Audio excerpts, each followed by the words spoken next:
Sme regionálnym lídrom v duálnom vzdelávaní. Spolupracujeme s významnými firmami MIBA, Klauke, Mále, Hoval, Janfeng, Hern či Arriva. Zabezpečujeme komplexnú prípravu žiakov pre oblasť strojárenstva, elektrotechniky a automobilového opravárstva. Teoretické vyučovanie prebieha v moderných učebniach vybavených videoprojektormi a interaktívnymi tabuľami s pripojením na internet. Odborný výcvik vyučujeme v špecializovaných dielňach priamo v areáli školy.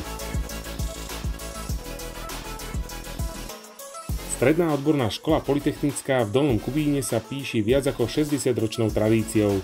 Sídli v mestskej časti Kňažia v meandri rieky Oravy.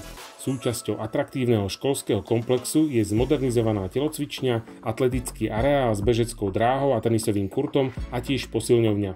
Možnosť celodenného stravovania pre všetkých žiakov zabezpečuje školský bufet a jedáleň s vlastnou kuchyňou. Študovať u nás má zmysel. Naši absolventi nachádzajú vynikajúce uplatnenie na trhu práce. Sme škola úzko spätá s praxou. Žiaci absolvujú výcvik nielen v moderne vybavených školských dielňach, ale aj na pracoviskách partnerských firiem, z čoho im plynú mnohé výhody, ako napríklad finančné bonusy vo forme štipendia, mzda za vykonanú prácu, ale hlavne kontakt s reálnou praxou a modernými technológiami. Okrem hmotných a finančných výhod a možností uplatnenia v zazmluvnenej firme, žiaci v duálnom systéme vzdelávania majú zvýšený počet hodín odborného výcviku voči teoretickému vyučovaniu. Z úspechov našich žiakov sa tešíme už počas ich štúdia. Pravidelne sa zvíťazňujú v odborných súťažiach a olympiádach. A naša škola sa môže pochváliť aj prvým miestom v celoslovenskej súťaži Mladý tvorca v kategórii elektrotechnika s PLC pracoviskami.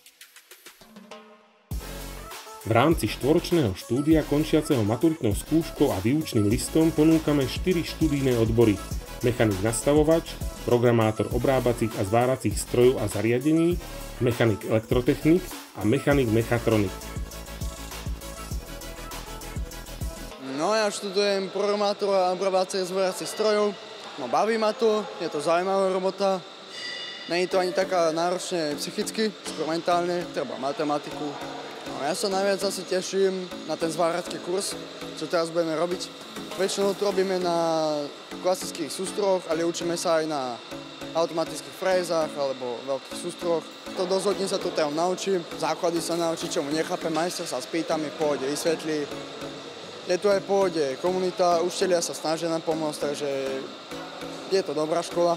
V rámci trojročného štúdia, končiaceho záverečnou skúškou a výučným listom, ponúkame 4 učebné odbory: autoopravár mechanik, autoopravár elektrikár, elektromechanik pre silnoprúdovú techniku a odbor nástrojár.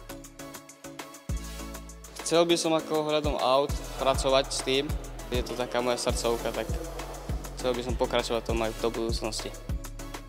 Najviac sa teším na prax, lebo to využijem aj v budúcnosti, takže skúsenosti sa mi zbierajú. Chcel by som, aby prišli aj ďalšie skupiny žiakov, lebo je to tu aj vybavenosťou, je to tu fakt dobre urobené. Aj ostatné odbory sú fakt skvelo zariadené, že sa dá naučiť aj ohľadom praxe, aj ohľadom školy, že naučí sa ten človek tu.